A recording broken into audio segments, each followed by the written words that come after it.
Hello guys, welcome back to Lawful Notes. I hope आप बहुत अच्छे से स्टडी कर रहे हैं। तो जैसे कि हम लोग पढ़ रहे थे डिस्चार्ज ऑफ कॉन्ट्रैक्ट, जिसमें हमने उसके मोड्स पढ़े और उसमें हमने 2 पॉइंट्स ऑलरेडी कंप्लीट कर दिए हैं, by performance and by the mutual agreement या कंसेंट। अगर आपको वो वाली वीडियो देखनी है तो मैं आपको आई बटन में और इस वीडियो के डिस्क्रिप्शन बॉक्स में लिंक प्रोवाइड कर दूंगी, ठीक है। तो मैं आपको बता देती हूँ कि हम लोग यहाँ थे जिसमें हमने ये दोनों पॉइंट्स कंप्लीट कर लिए। तो आज हम लोग ये 3 पॉइंट कवर करेंगे, by impossibility of performance, by operation of laws and by lapse of times contract discharge होता है, ठीक है। स्टार्ट करते हैं discharge by impossibility of performance. तो कॉन्ट्रैक्ट तभी वैलिड होता है जब हम उसको परफॉर्म कर सकते, जब पॉसिबिलिटी होती है कि हम उसका परफॉर्मेंस कर सके, उस कॉन्ट्रैक्ट के अंडर राइट्स एंड ऑब्लिगेशंस को कंप्लीट कर सके, तब कॉन्ट्रैक्ट जो है वो वैलिड माना जाता है। लेकिन कभी कभार ऐसी सिचुएशंस आ जाती हैं जहाँ पे जो कॉन्ट्रैक्ट है उसको परफॉर्म करना ही इम्पॉसिबल हो जाता है। कॉन्ट्रैक्ट को जब पूरा करना पॉसिबल ही नहीं रह गया तो कॉन्ट्रैक्ट वैलिड नहीं होता है और कॉन्ट्रैक्ट डिस्चार्ज कर दिया जाता है, ठीक है। A contract to be valid must be capable of being perform.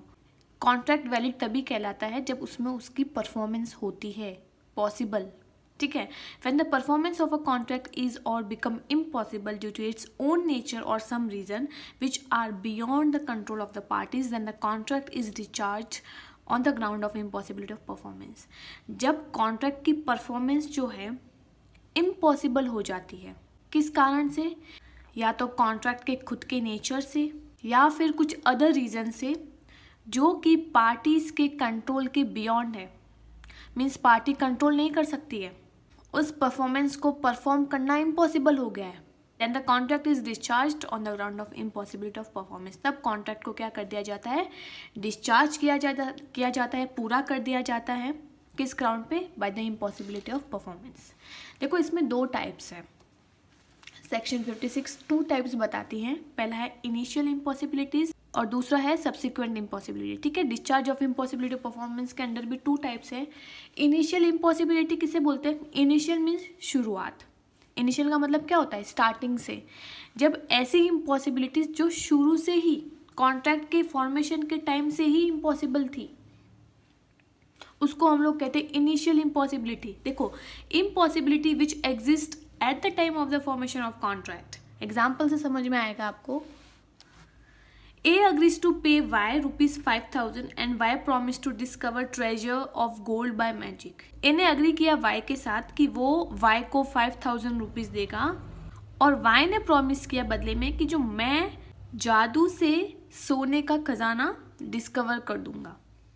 तो ऐसे एग्रीमेंट शुरू से ही वॉइड होते हैं, स्टार्टिंग से ही इम्पॉसिबल होते हैं टू परफॉर्म। दूसरा है subsequent impossibility. Subsequent impossibility means afterwards अगर इम्पॉसिबिलिटी आती है, मीन्स कॉन्ट्रैक्ट के फॉर्मेशन के टाइम पे तो पॉसिबल था परफॉर्म करना, लेकिन बाद में कुछ ऐसे सिचुएशंस या सर्कमस्टांसेस आ जाते हैं जिससे कि पार्टी के कंट्रोल के बियॉन्ड होता है। In some cases the performance of contract is possible at the time of the formation, ठीक है। हाउएवर सब्सिक्वेंटली यानी कि afterwards the performance become impossible और unlawful because of some event which is beyond the control of the parties. लेकिन बाद में जो वो परफॉर्मेंस है वो इम्पॉसिबल हो जाती है टू परफॉर्म या फिर अनलॉफुल हो जाती है, यानी कि इलीगल हो जाती है किसी घटना के कारण जो कि पार्टीज के कंट्रोल के बियॉन्ड है। इसी के आगे हम लोग कंटिन्यू कर रहे हैं। Such impossibility which arises subsequent to the making of the contract. तो ऐसी इम्पॉसिबिलिटी जो अराइज हो रही है कब? कॉन्ट्रैक्ट के बनाने के बाद में, afterwards, is known as supervening impossibility. तो इस कॉन्सेप्ट को हम लोग क्या कहते हैं? Supervening impossibility. इसी को ही कहते हैं doctrine of frustration. Important question है, कई बार एग्जाम में पूछ लिया जाता है what is the doctrine of frustration, या फिर ये भी आ जाता है कि व्हाट इज सुपरवेनिंग इम्पॉसिबिलिटी। तो दोनों ही एक ही चीज है, ठीक है। The concept of supervening impossibility is known as doctrine of frustration in English law. तो इंग्लिश लॉ में इसको डॉक्ट्रिन ऑफ फ्रस्ट्रेशन कहते हैं, इसी सुपरवेनिंग इम्पॉसिबिलिटी को। The doctrine of frustration says that where after the formation of contract ठीक है, contract के फॉर्मेशन के बाद में अकरेंस ऑफ एन इवेंट और change of physical impossible of performance, ऐसा इवेंट आ जाता है या फिर उस कॉन्ट्रैक्ट को परफॉर्म करना फिजिकली इम्पॉसिबल हो जाता है, the contract is deemed to be discharge, तो कॉन्ट्रैक्ट को क्या कर दिया जाता है, डिस्चार्ज माना जाता है। केसेस पढ़ेंगे तब आपको और ज़्यादा क्लियर होगा। ऐसे कौन से केसेस हैं जो कि डॉक्ट्रिन ऑफ फ्रस्ट्रेशन के अंडर आते हैं या फिर सुपरवीनिंग इम्पॉसिबिलिटी। सबसे पहला है डिस्ट्रक्शन ऑफ सब्जेक्ट मैटर। जिस सब्जेक्ट मैटर के लिए कॉन्ट्रैक्ट को बनाया गया था उसका सब्जेक्ट मैटर ही डिस्ट्रॉय हो गया है, खत्म हो गया है, तो कॉन्ट्रैक्ट ऑटोमेटिक डिस्चार्ज हो जाता है। देखो, the doctrine of frustration applies when there is a destruction of subject matter of contract. Doctrine of frustration कहाँ अप्लाई होता है, जहाँ पे जो सब्जेक्ट मैटर है कॉन्ट्रैक्ट का वही डिस्ट्रक्ट हो गया है, यानी डिस्ट्रॉय हो गया है। केस से आपको समझ में आएगा। केस है important leading case Taylor versus Caldwell. A theatre was booked for a musical performance, ठीक है, एक थिएटर बुक्ड हुआ म्यूजिकल परफॉर्मेंस के लिए, but on the day of event, लेकिन जिस दिन परफॉर्मेंस होनी थी उसी दिन उसी इवेंट पे हॉल है वो क्या हो जाता है, बर्न हो जाता है, जल जाता है पूरी तरीके से। कॉन्ट्रैक्ट है वो वर्ड हुआ और डिस्चार्ज कर दिया गया। क्यों? क्योंकि यहाँ पे जो सब्जेक्ट मैटर था वो क्या था कि हॉल में म्यूजिकल परफॉर्मेंस होनी थी, अब वही डिस्ट्रॉय हो गई, वही खत्म हो गई है, जल गई है, तो कॉन्ट्रैक्ट क्या हो जाएगा, डिस्चार्ज हो जाएगा और वर्ड हो जाएगा। ठीक है, नेक्स्ट अप इज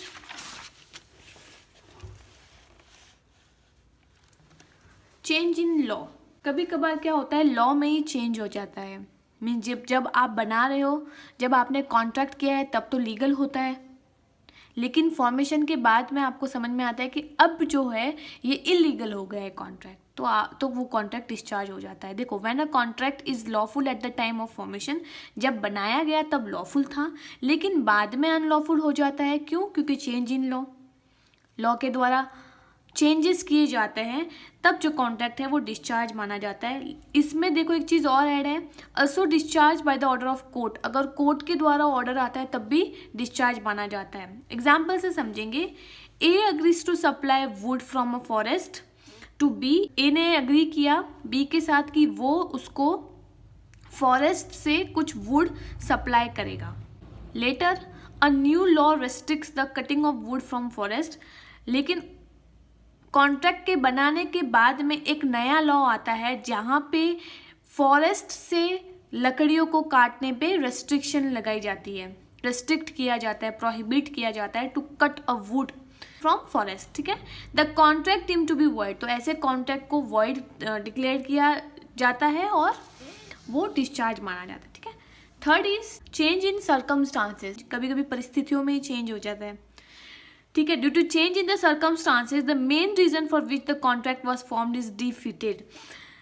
कभी कभी परिस्थितियों में चेंज आने के कारण जिस रीजन से कॉन्ट्रैक्ट बनाया गया था वही हार जाता है। डिफीट मीन्स हारना, वही खत्म हो जाता है। ठीक है, the changed circumstances dissolve the contract. उस चेंज सर्कमस्टांसेस के वजह से कॉन्ट्रैक्ट जो होता है डिसॉल्व हो जाता है।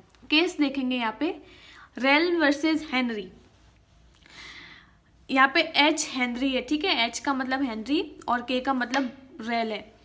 ठीक है, के साइलेंट है। H rented a room for 2 days from K for witnessing the coronation procession of King Edward 7।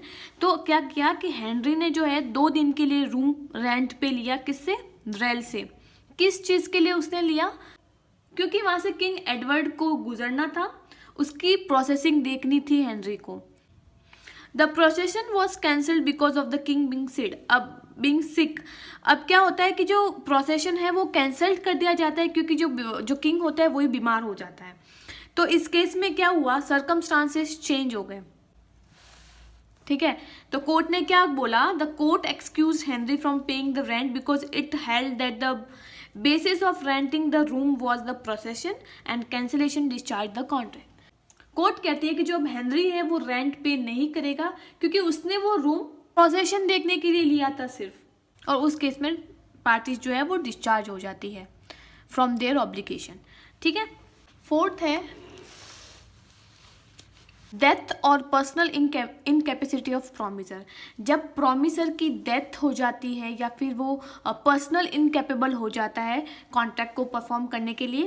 Promisor कौन होता है? जो प्रॉमिस करता है, ठीक है। If the contract demands the personal performance of the parties, the death और incapacity of party will make the contract void because the contract cannot be performed any more. अगर कॉन्ट्रैक्ट में पर्सनल परफॉर्मेंस की need होती है, personal performance means जिसमें personal skill involve होते हैं parties के, और अगर उसी पर्सन की डेथ या फिर वो इनकैपेबल हो जाता है किसी कारण से, उससे कॉन्ट्रैक्ट वॉइड होगा, क्योंकि अब जो कॉन्ट्रैक्ट है वो परफॉर्म ही नहीं कर सकते आगे और वो डिस्चार्ज हो जाते हैं। एग्जाम्पल से समझ में आएगा आपको। A agrees to make a painting of B, A ने अग्री किया कि वो बी की पेंटिंग बनाएगा। ए कौन है? पेंटर है, इसके पास पर्सनल स्किल है पेंटिंग की। Later due to an accident, A जो पेंटर था become incapable to do so. बाद में ए के साथ एक्सीडेंट हो जाता है जो कि पेंटर था, और वो इनकैपेबल हो जाता है, मीन्स उसका या तो फिर हाथ पे इंजरी आ जाती है, ठीक है, इसकी वजह से वो इनकैपेबल हो जाता है कि वो पेंटिंग बना सके। एंड बीज painting cannot be done by any other person, और पता है कि बी की पेंटिंग कोई और नहीं बना सकता क्योंकि ये ए की पर्सनल स्किल है, as it is the personal skill of A only. The contract is discharge on the incapacity of that party, तो उस पार्टी के इनकैपेसिटी से कॉन्ट्रैक्ट को डिस्चार्ज किया जाता है। या फिर जो प्रोमिसर है वो उसकी डेथ भी हो सकती है, जैसे इसी एग्जाम्पल में देख लो कि उसको हाथ पे इंजरी ना आकर उसकी डेथ हो जाती है मान लो, तब भी जो है कॉन्ट्रैक्ट डिस्चार्ज होता है। फिफ्थ है आउटब्रेक ऑफ वॉर, अगर वॉर छिड़ जाता है दो कंट्री के बीच में तब। Contracts made with an alien enemy during war time are void, तो ऐसे कॉन्ट्रैक्ट जब एलियन एनिमी के साथ आप बनाते हो वॉर के ड्यूरिंग, ठीक है, तो वो वॉइड होंगे। Because intervention of war makes the performance of contract difficult, अगर दो देश के बीच में वॉर चल रहा है उस टाइम में कॉन्ट्रैक्ट को परफॉर्म करना इम्पॉसिबल होता है, ठीक है, डिफिकल्ट होता है कि उसका परफॉर्मेंस हो सके। और दूसरी बात यह है कि अगर कॉन्ट्रैक्ट को वॉर से पहले बनाया गया है, ठीक है, तो उस कॉन्ट्रैक्ट को क्या कर सकते हैं, वो सस्पेंड कर सकते हैं या फिर टोटली डिस्चार्ज ही कर सकते हैं। पांचवा है discharge by lapse of time. अच्छा, अब कॉन्ट्रैक्ट जो है समय के व्यतीत होने पर भी डिस्चार्ज हो सकता है। देखो जैसे कि कोई एक कॉन्ट्रैक्ट है, उसको विद इन टाइम कंप्लीट करना है और आप विद इन टाइम कंप्लीट नहीं करते हो और उसके बाद में आप परफॉर्मेंस दे रहे हो, तो वो कॉन्ट्रैक्ट ऑटोमेटिक डिस्चार्ज हो जाएगा क्योंकि उसका टाइम लिमिट पूरा हो गया है। अब the contract will be discharge if the performance is not completed with in the given time period, ठीक है। कॉन्ट्रैक्ट डिस्चार्ज हो जाएगा अगर आपने उस कॉन्ट्रैक्ट में परफॉर्मेंस कंप्लीट नहीं की है within the given time period. Example से देखते हैं। A had to deliver fresh fruits to B, A ने बी को फ्रेश फ्रूट्स डिलीवर करने थे within the period of 2 days, 2 दिन के अंदर अंदर, but due to A's irresponsibility he delivered the fruits after 2 weeks। अब A के irresponsible होने से A जो है उन फ्रूट्स को 2 दिन में ना देकर 2 वीक के बाद डिलीवर करता है। Therefore the contract will be discharged as the required performance was not completed within the specified time। तो उस कॉन्ट्रैक्ट को डिस्चार्ज किया जाएगा क्योंकि उसकी performance with in specified time नहीं थी। 6th है bye operation of law. Law भी कॉन्ट्रैक्ट को डिस्चार्ज करता है और वो कौन से केसेस है जहाँ पे लॉ कॉन्ट्रैक्ट को डिस्चार्ज करता है। एक अ contract is discharge by the operation of law in the following cases. First है डेथ, अगर प्रॉमिसर की डेथ हो गई है तो जो लॉ है वो डिस्चार्ज कर देती है कॉन्ट्रैक्ट को। A contract is discharge on the death of promisor. In other cases the obligation to perform contract of deceased person passes to his her legal representatives. दूसरे केसेस में क्या होता है कि जो ऑब्लिगेशंस थे डिसीज्ड पर्सन के, जो ड्यूटीज थी towards the contract, deceased person को कौन होता है, जो अभी इस दुनिया में नहीं है, मरा हुआ इंसान, ठीक है, तो उसके ऑब्लिगेशंस जो है, उसकी जो जिम्मेदारी है वो क्या कर दी जाती है, पास कर दी जाती है, उसके लीगल रिप्रेजेंटेटिव को। फिर अब वो परफॉर्म ना करके, वो तो ऑब्वियसली परफॉर्म नहीं करेगा क्योंकि वो डिसीज्ड पर्सन है, तो उसके लीगल रिप्रेजेंटेटिव परफॉर्म कर सकते हैं किसी किसी केस में। दूसरा है बाय इंसॉल्वेंसी। इंसॉल्वेंसी मीन्स दिवालिया। If a debtor is a declared, अगर कोई पर्सन दिवालिया घोषित हो गया है तो लॉ जो है उसको अपने सारे ऑब्लिगेशन से रिलीज कर देती है, मुक्त कर देती है, और कॉन्ट्रैक्ट जो है डिस्चार्ज हो जाता है। If a debtor is declared insolvent under law, debtor कौन होता है? जिसको पैसे देने होते हैं। वो अगर इंसॉल्वेंट, वो अगर दिवालिया घोषित हो गया है, he is released of all obligation under the contract, तो उसको अपने सारे ऑब्लिगेशन से रिलीज कर दिया जाता है कॉन्ट्रैक्ट के टुवर्ड्स, अंडर द कॉन्ट्रैक्ट्स के under, and the contract discharge, और कॉन्ट्रैक्ट डिस्चार्ज हो जाता है। थर्ड है बाय मर्जर। मर्जर किसको बोलते हैं? मर्ज होना, जुड़ना। Sometimes inferior rights of a person merges into a superior rights of same person under the same or other contract. In such cases the inferior rights vanished and is not required to be enforced. Inferior rights मतलब कि जो थोड़ा नीचे वाला right है। Superior right means ऊपर वाले right. अगर आपको एग्जाम्पल से समझ में आएगा अच्छे से। देखो कभी कभी क्या होता है कि इंफीरियर राइट जो है पर्सन की, वो सुपीरियर राइट से जुड़ जाती है उसी पर्सन की, ठीक है, सेम पर्सन होना चाहिए, और सेम कॉन्ट्रैक्ट या दूसरा कॉन्ट्रैक्ट भी हो सकता है।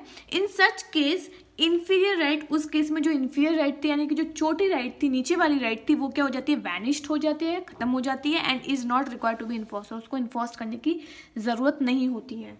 एग्जाम्पल से समझते हैं। एक लेसर है, एक लेसी है। लेसर लेसी कौन होते हैं? लेसर कौन होता है? जो रेंट पे देता है, और लेसी कौन होता है? जिसको रेंट पे चाहिए होता है। तो लेसर ने लेसी को एक इमूवेबल प्रॉपर्टी रेंट पे दे दी। इमूवेबल प्रॉपर्टी जो मूव्ड नहीं हो सकती है, ठीक है, जैसे कि लैंड हो गया। कितने सालों के लिए? 10 सालों के लिए। अब 5-6 साल गुजर गए। लेसी ने सोचा कि मैं लेसर से ये ज़मीन खरीद ही लेता हूँ, तो उसने क्या कर दिया? 5 साल बाद जो प्रॉपर्टी है वो खरीद ली लेसर से। अब यहाँ पे सुपीरियर राइट क्या है कि उसने वो ज़मीन खरीद ली है, अपने नाम कर दिया, अब उसकी ज़मीन, अब वो ओनर कौन हो गया है? लेसी हो गया है। लीज डीड वो वाली जो राइट थी वो इंफीरियर राइट थी, वो हो जाती है टर्मिनेट, और उसको एनफोर्स करने की रिक्वायरमेंट नहीं होती, ठीक है, डिस्चार्ज हो जाता है वो। फोर्थ है मटेरियल ऑल्ट्रेशन। मटेरियल मीन्स, मैंने आपको पहले भी बताया, मटेरियल का मतलब इम्पॉर्टेंट। लॉ में मटेरियल का मतलब इम्पोर्टेंट होता है। ऑल्ट्रेशन मीन्स चेंजेस करने, ठीक है।